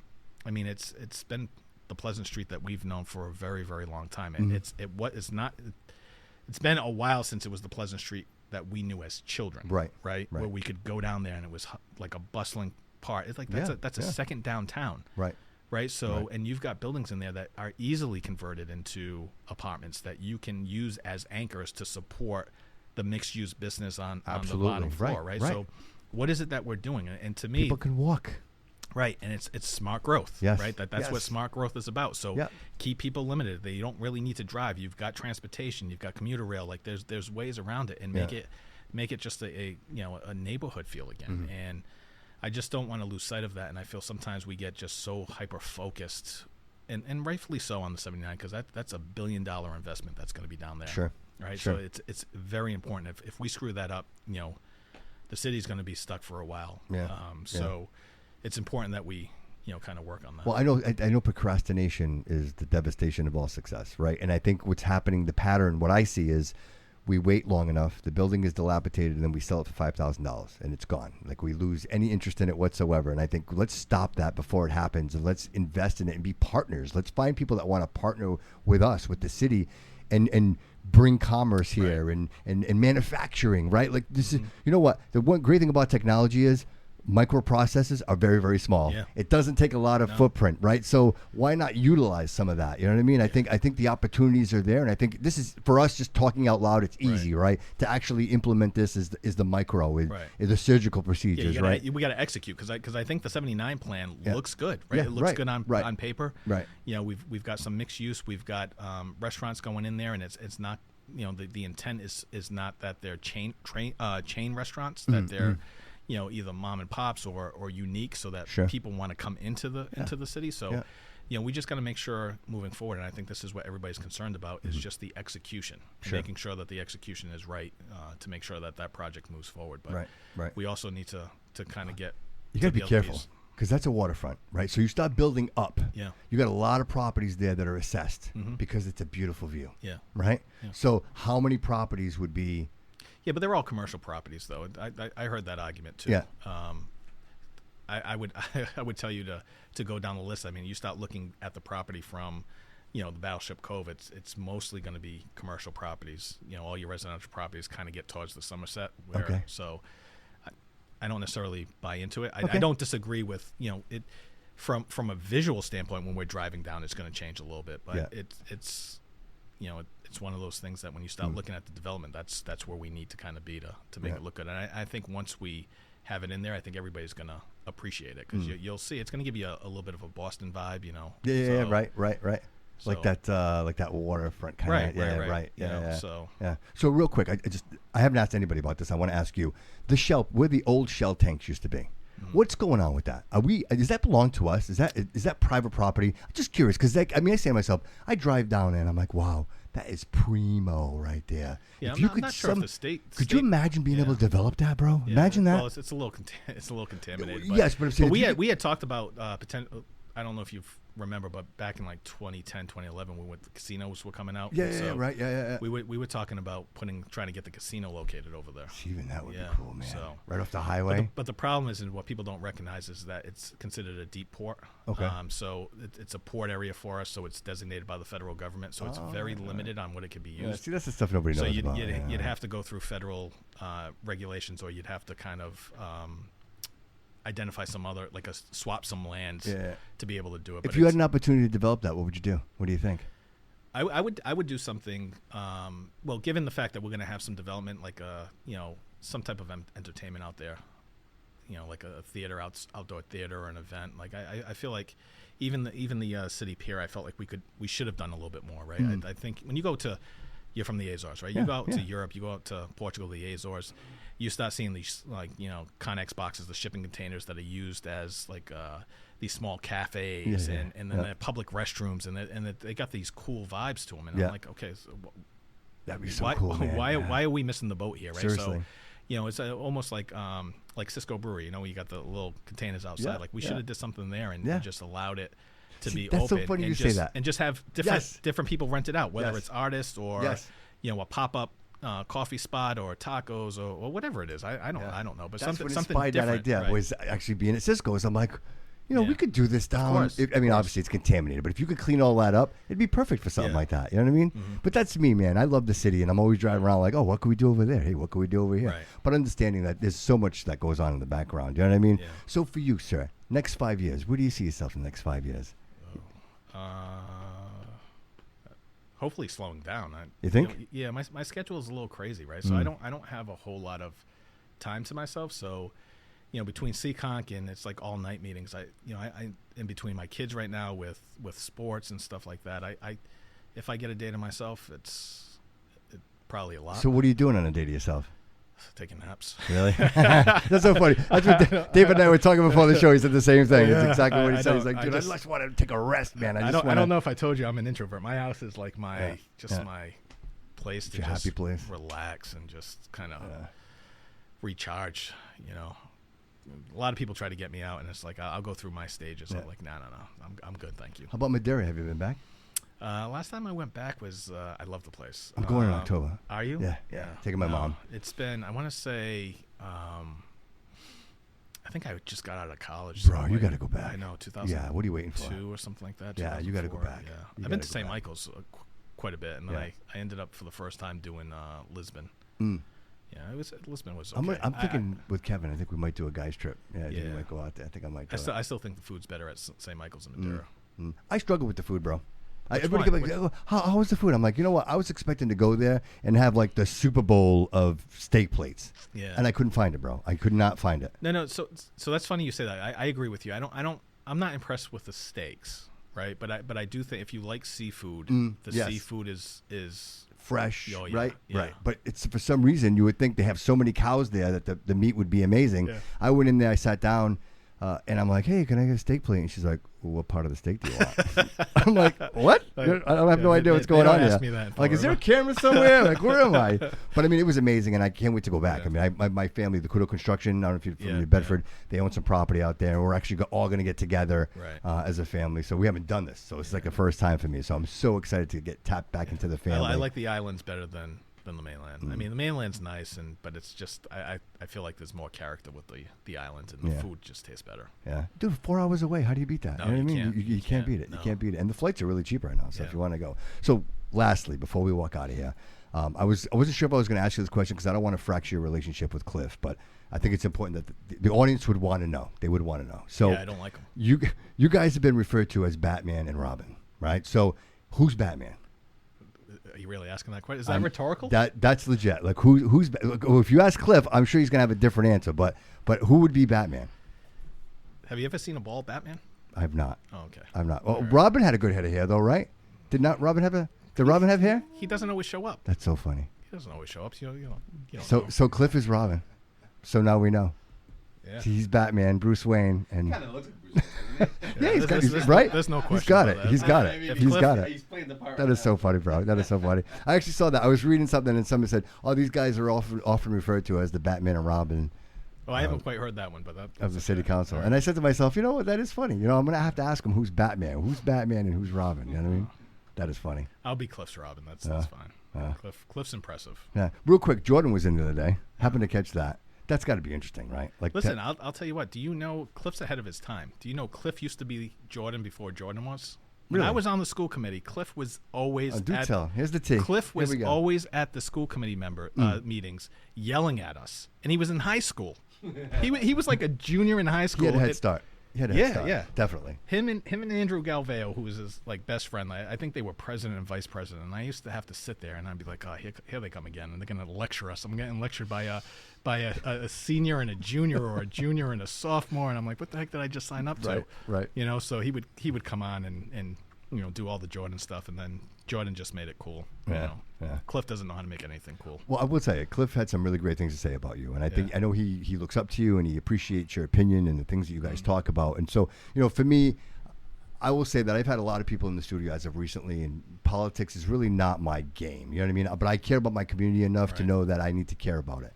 And I'll tell you that it feels good and it's warm to know that there are people in those seats that get along and can communicate, and you can, like we talked about earlier, it's not about it's bipartisan, bro. Like, you don't care. You guys are working for the city. You're both committed to doing great things for us and for our kids. And so when I see that, to me, it's inspiring, bro. I don't know if you see it, but I want you to know. I know, David, we were talking about it the other day. It's so great to see you guys up there and fighting for us. You know what I mean? Because I'll be honest with you, bro. I don't have confidence in everybody, you know, and I don't say who or what, but I mean, I've been watching and I've been listening, and you know, I invite the audience to. Some people criticize the show and they'll say, Bobby, you don't really ask the hard questions, and you know, quite frankly, I don't know that I need to ask the hard questions, because I think if you sit here for 2 hours and you listen to somebody speak from the heart, you can see what they're about. Right. You know, I think that's what people really need to realize is it's not about me bringing you in here and going, gotcha. You know what I mean? Ha, I gotcha on that one too, and tripping you on your words. It's really sitting down and going, Shawn, why do you do this, man? Like, why do you care so much, right? And it's easy to see, bro, that this is something that you're passionate about, and that you found that fire, and that this is something that you want to carry on. And then working with people like Cliff, and you guys are collaborating, and great things can happen. And so I hope that there are, let's say, 7 other people that feel the same way that you guys do. Yeah, listen, I think for the most part we get along. It's not like it used to be. Like we used to go out after council meetings and get drinks and whatever, and just like leave everything there. And I think over the years it's become a little too personal on the issues. Like they can't separate. That we can have differences and disagree on matters. But you know, as I mentioned before, I'm a super private person, and I've got a close group of friends, and that's a small number of friends. And 2 of my very good friends I actually got through politics, right? So Kevin Aguiar, great friends. I consider him one of my best friends. I didn't know him before I got on the school committee. He kind of mentored me along the way, and so we built a great relationship. And then Cliff was the other one. You know, even though I wanted to choke him a couple times after, even though he came up through, you know, citizen input to yell at me at the school committee. That's exactly what he needed to hear. You told him exactly what he needed to hear. Right? Oh, he told, he didn't quite tell the entire story correctly, by the way. All right, so. Can I tell the story? Yeah, please, right, of course. So number truth here, bro. Yeah, so I did have to give him some tough love, and that's just that's who I am, right? So I feel like if you're not prepared to lose a friendship because because you're afraid to tell somebody the truth, then they're not really your friend, right? It's got to be tough love. It's got to be 100%. You know, left on the table, and that's just the type of person I am. So we end up going through the Jazel administration.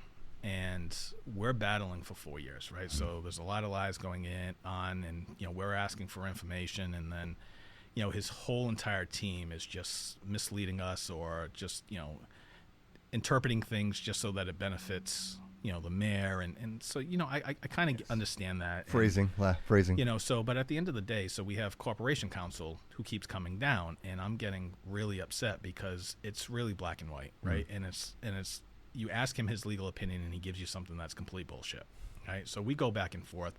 So we fight, and we fight so hard to the point that we say, you know what, we don't trust anything that is coming down, right? So we say, and we try to advocate to get our own attorney, right? So we go out, we make a motion, we finally get the support, and I think it's the first time in the history of the city council that they had their own attorney, that we didn't go through the city's attorney. Wow. So, and we knew that they couldn't bind us to anything, that we ultimately, regardless of what interpretation they gave us, it only mattered what the Corporation Counsel said, right? Sure, so, of course. But we just wanted to be able to rely on a different interpretation, and what we considered the real interpretation. Whether we agreed with it or not, we were getting, this is our opinion of the law. If we're going to address this, we need to know. So we go back and forth. So Corporation Counsel, we're having all these issues. We get our own attorney. Jazel resigns, and Cliff becomes mayor, and I tell him, I said, hey, listen, it's going to go by real quick. I said, not everybody gets to sit up in the corner office, all right? So take some time, I said, and just enjoy it, right? Make sure you enjoy it. I'm telling you, it's 6 months. It's going to go by fast. You're going to regret it because you're going to say, I wish I could have just... He was the president at the time, right? The council president? was. Right, He okay, was. okay. And I And said- that's how that happens, right? Yeah. Okay. So I said, just soak it in, right? And just take a minute to appreciate what it is, right? You're part of history now, Yeah, right? So he's like, okay.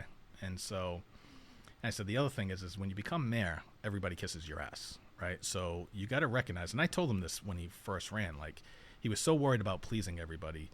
And I told him, I said, listen, you're setting yourself up for failure. I said, I don't know if you're religious or not religious. I said, but let's just think about this. I said, Jesus Christ couldn't get everybody to like them. I said, and you think you're going to get everybody to like him, like you? That's a great right? point. I said, That's a great come on, point. he was crucified, right? Right, So right. just stop. So Right. that's your barometer. You're Yeah. failing. Like, stop setting yourself up for failure. So Yeah. he changed a little bit. Yeah.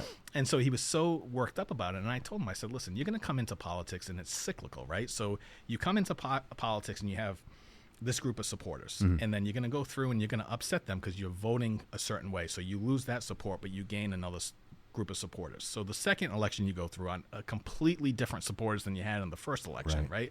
Then you're going to take votes, you're going to upset them, and then you're going to gain other supporters based on your decisions, right? So you're going to have a new group of supporters, and then you're going to come back, and then you're going to realize that you get back to the point of the same supporters you started with, right? So you just go around in this rotation. So I said, you remember when I had that conversation with you? He's like, yeah. I said, okay. I said, it's the exact same thing. The minute you sit in that seat, everybody's going to kiss your ass. I said, so you got to be able to, just kind of put that bullshit aside. Identify it. And really Yeah. understand what was going on. Right. So, of course, Corporation Counsel goes in there and kisses his ass, and then he comes down and he thinks Corporation Counsel's great, right? And so he tells me that. And I said, you got to be shitting me. I said, were you not with us for the last 4 years? Like, what you were up there for a hot, second, like a month. This right? is 4 years, So man. yeah. I was like, you're up there for a month, Yeah. right? And I said, and this guy's just coming over and he's telling you and he's stroking your ego and telling you how great you are. And it's like, he's the best thing since sliced bread. I said, meanwhile, 4 years we've been struggling. Right. Like Got our own lawyer. Right. We were getting told lies and misinterpretations and all this other stuff. I said, and now you're like, he's the greatest thing since sliced bread. I was like, oh, all right. So he comes back and he's like, I'm going to run for president. And I was like, yeah, good luck with that. So he's like, what do you mean? I said, I ain't voting for you. He said, what do you mean I'm not voting for you? I said, you remember that time? I said, from my standpoint, I said, I will only support somebody that I feel if Dude, that's tough to hear, bro. As your friend, running, that's tough to hear, right? If they're running, sometimes they, you vote for people because there's nobody else to run, and you just vote for them. Right.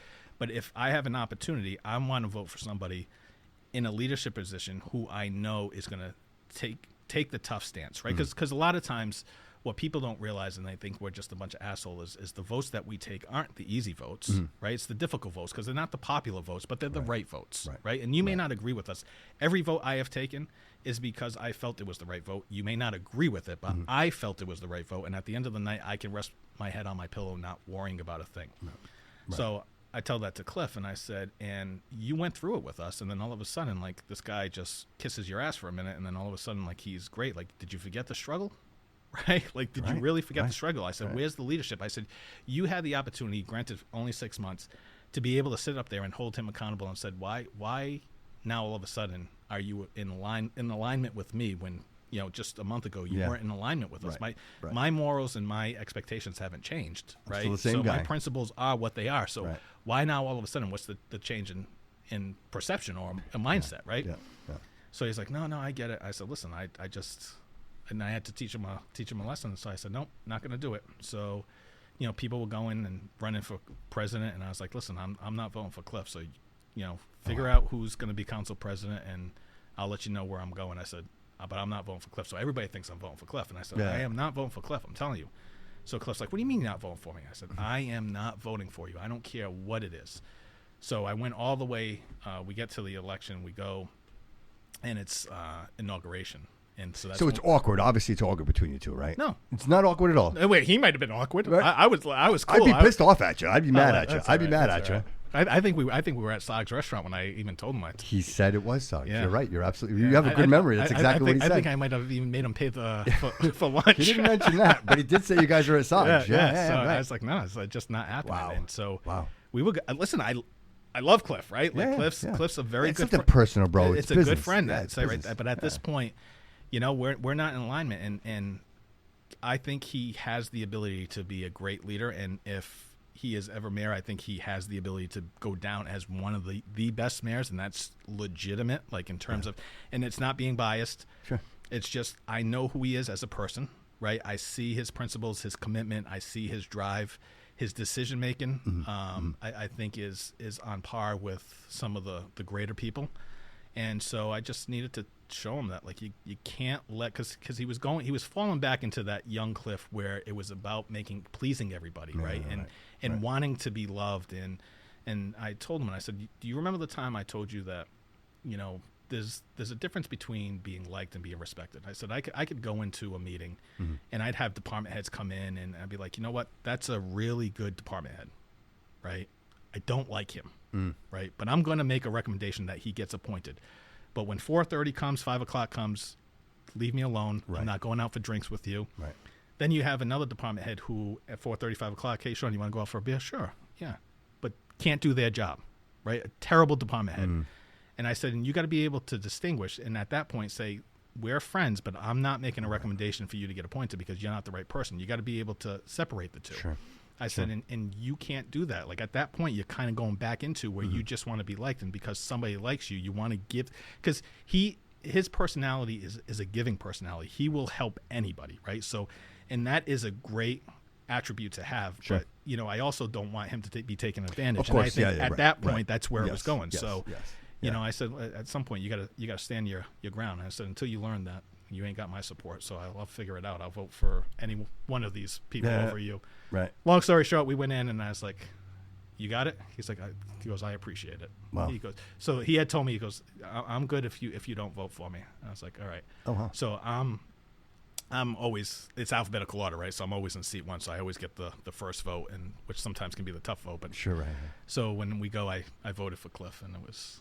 Yeah, that's pretty cool. Leading up to it. Yeah, so. But you know what though? It's important, bro. Like, I mean, like you said it. We said at the beginning of the show. Like, if you really care about somebody, you're honest with them. You tell them the truth. And you know, sometimes not having that experience. You've been doing this for a long time, right? You've been around these people, and you understand the personalities. Let's just call it personalities, right? There's a rhythm. A rhythm happens, right? And you got to find that rhythm. And then somebody comes in, like here's Cliff, right? City councilman, president, and now mayor. It's almost like this overwhelming, wow, look, I have the keys to the city. You know what I mean? So listen, he did a phenomenal job. Sure. I mean, super young, going through that time period, which, I mean, he's a game changer, man. He's a game changer. He is, but when it was such a challenging time, and it was a terrible time, right? But the council chamber was packed.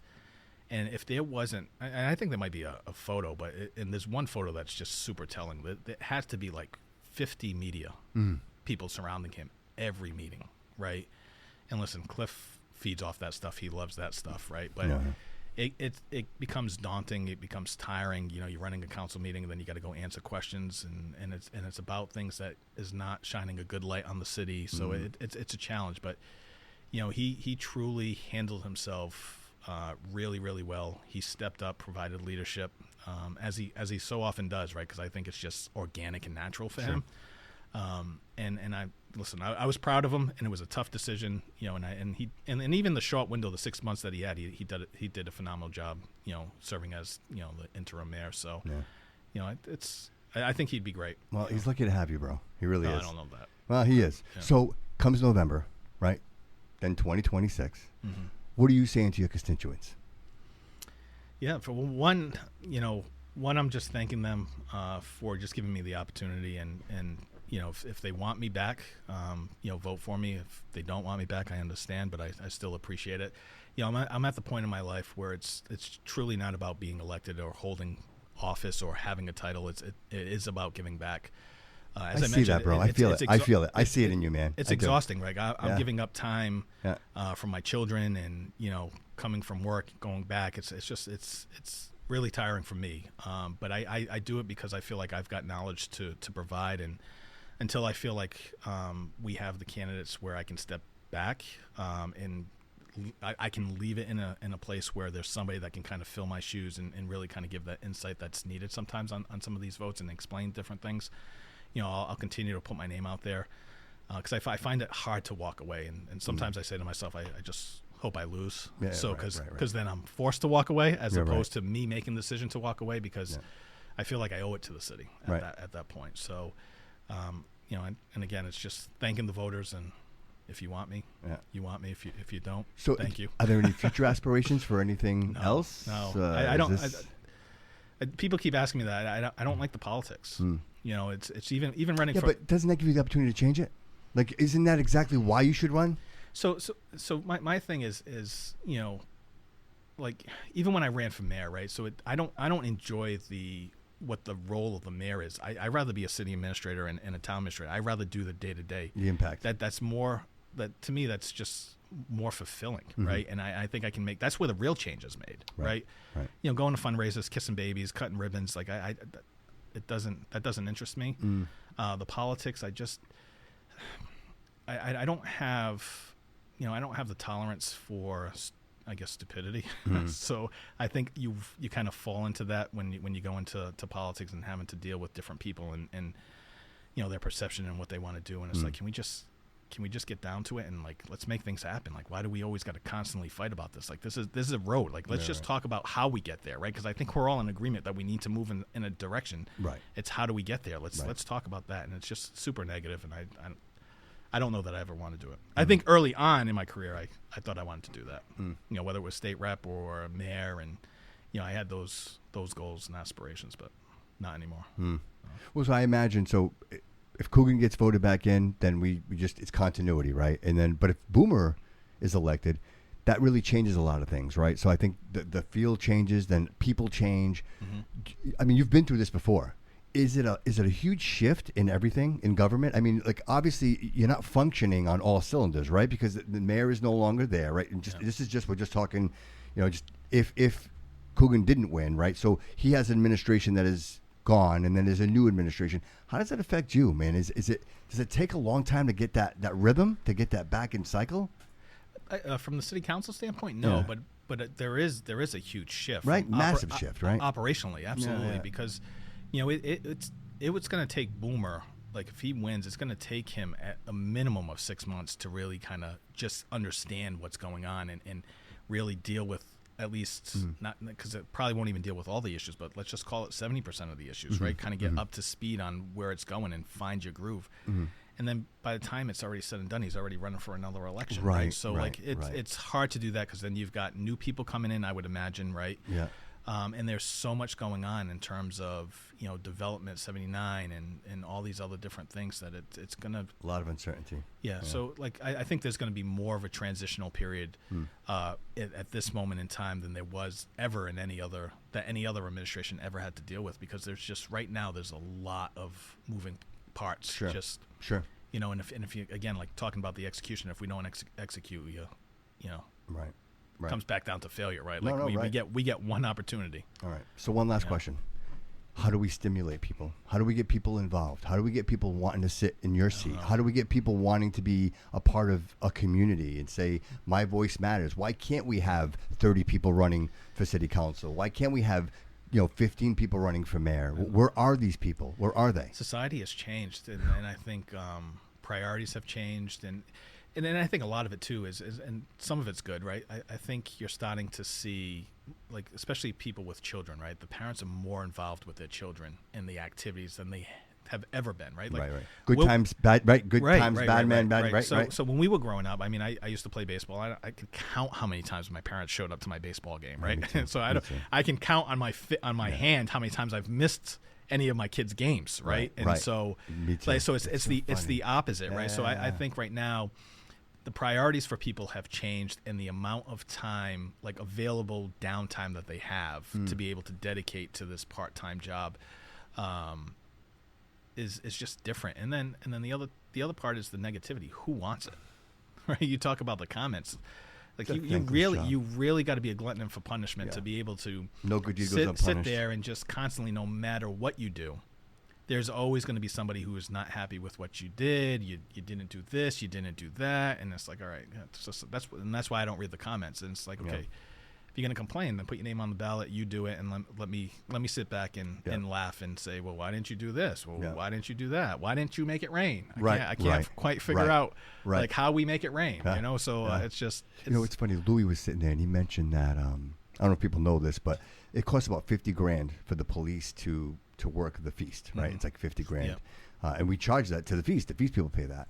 And I say to myself, and then the comments started, right? Because there was a clip, and the comments started. People were like, well, they shouldn't pay. And then other people were like, they should pay. And I'm saying to myself, well, you're saying what they should and they shouldn't do, but nobody's offering to be like, hey, could we raise this money? Is there a way that we could get around this? Is there some kind of event that can take place? So here's the thing that I say to those people is that we don't make widgets, right? So we can't increase the cost of the iPhone, right? We get our money from fees and taxes. So if we're going to pay, right, so obviously then we've got to, if we're not going to raise taxes, then we've got to go within the budget, and then we've got to cut back somewhere else because we've got to increase overtime because that's overtime, right? Right. So we're paying time and a half for those offices to be there, right? So that's going to cost money. So if we are already at a point where we don't have enough staffing, how do you suggest that we do this, right? So that becomes that struggle where if it's a large enough fees, it should be paid. It's a detail rate, like this. Pay them the detail. See, I'm saying, hey, reach out to the sheriff, right? Yeah. Sheriff, they're always looking to help us out and support the community. You know what I mean? Maybe they do it a little. I know this. Listen, I know there's a lot there. I know there's a whole union involved. I get it. Like, no. I'm I'm just saying that the new sheriff seems like he's shutting everything down. Right? Like he's getting rid of all kinds of stuff. Hudson used to be all about everything. Like he wanted to be everywhere. That guy wanted to be everywhere. Yeah. So it's just that balance. Like if you want us to pay for it, it's got to come from somewhere, right? So that means, are we giving up? Like because there's other overtime, there's other staffing issues and things like that. So there's that balance. And sure, listen, can you find another $100,000? Yeah, but the struggle is that we got to recognize that there are a number of departments that fight to try to get additional revenue and resources, right? So we've got to be kind of fair and consistent. Of course, like the fire department, who needs more resources than them? You know what I mean? Yeah. So you try to make it all work for everybody. And unfortunately, again, not to talk about it, but that Gabriel House situation, everybody was like, "Oh my God, how could this happen?" Look, guys, it doesn't happen until it happens, right? Like it's so obvious after it happens. It's unfortunate, but there may be 10 other places like that we're not even aware of. And so ultimately, at the end of the day, it comes down to having the right people in place to do the inspections, having the inspectors, having the infrastructure that we can support these organizations so that they can support people that need it. You know what I mean? I will say, I know there's people that criticized Mayor Coogan. I will tell you, being on the administration side, understanding, going through trainings on, critical incidences and stuff like that, like they did a phenomenal job. The fire department did a phenomenal job. EMS, police. I thought the mayor handled it extremely well in terms of keeping everybody informed. Chief Bacon did a phenomenal job. And I kept on calling him. And again, we have our differences. I think I called the chief and Mayor Coogan at least every single day just to, not even to ask a question, right, but just to check in on their mental health. Well, that's great, man. That's because great. I think part of this, everybody is so quick to say you should have done this or you should have did this or this should have happened and why didn't we have 10 more firefighters or 4 more firefighters? Like show me statistically, show me facts that if we had 4 more firefighters that would have saved people's lives. Right.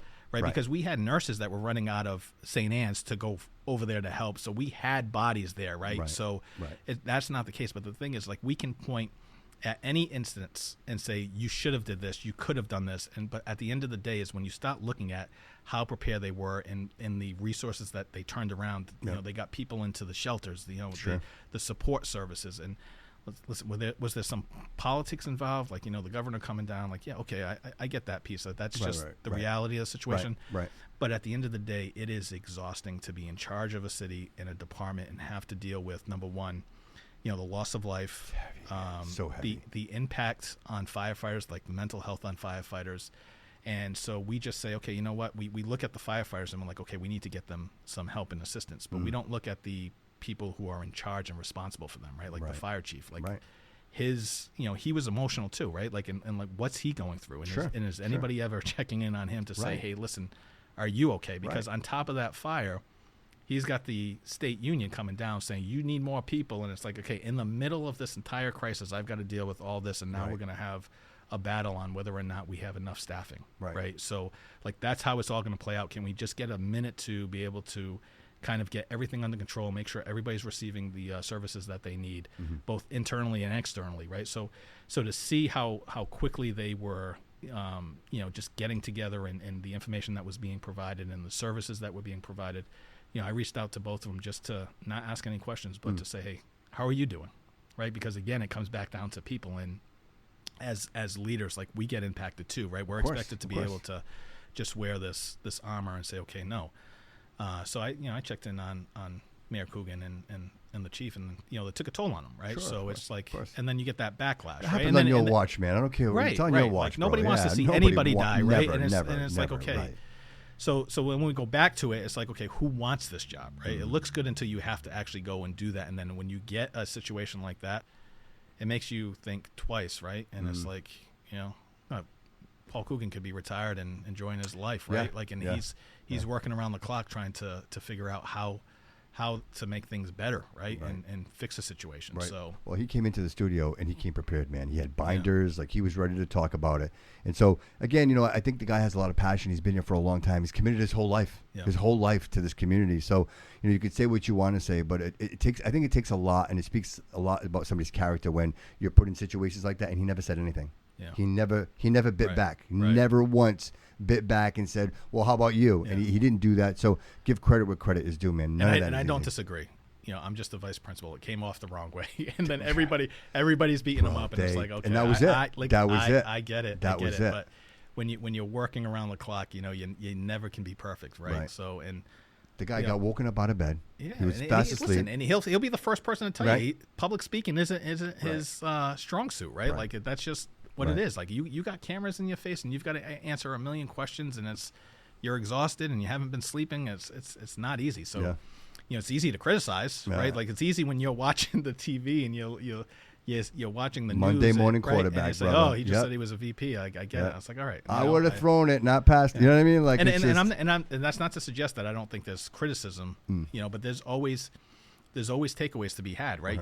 We learn from our mistakes. Right. You got to debrief. You got to figure out what worked well, what didn't work well, and how do we improve to make sure that the next time this happens, that we can correct our our deficiencies. But that's 100%. Again, that comes to planning. But I just wish people would be less quick to criticize and just critique every situation, right? Like there's a way to be able to behind closed doors get to the table and say, hey, listen, this is what we need, this is what we want, and how do we get there?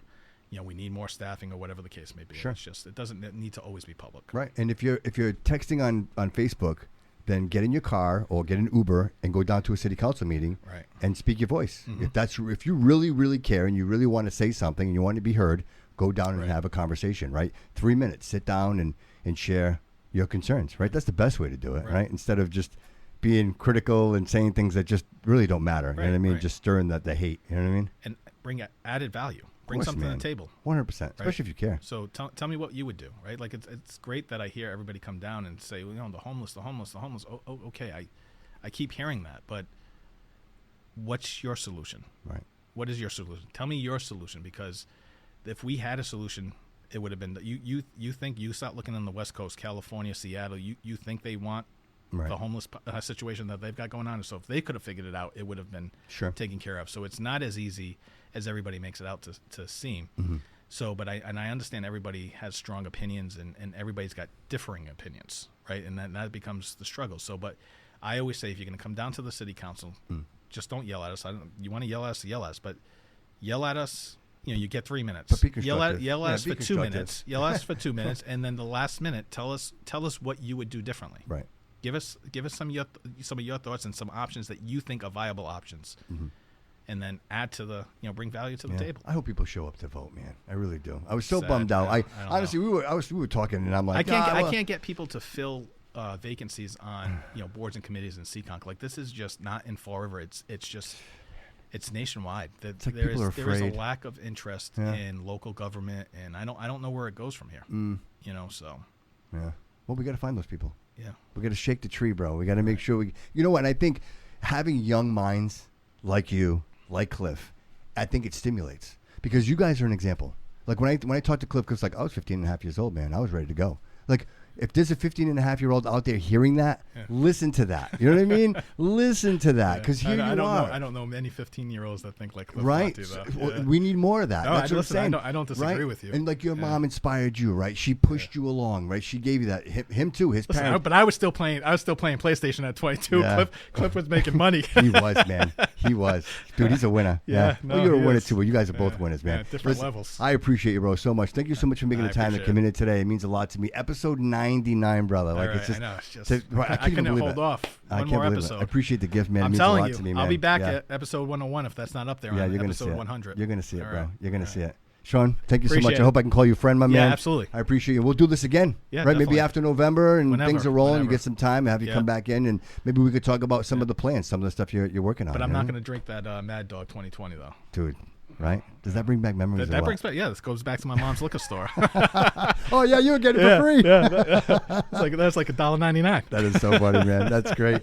Thanks again, man. I really All right. appreciate it. Everyone, thank you so much for being here. We really appreciate it. Please go over and support our sponsor, Pinnacle Painting. You know, honestly, a cut above the rest. You can't beat it. 10% off if you mention the Bobby Couto Show. We appreciate you, everyone. Thank you so much for being here. Like, follow, subscribe, leave a comment. And remember, always remember that all roads lead here.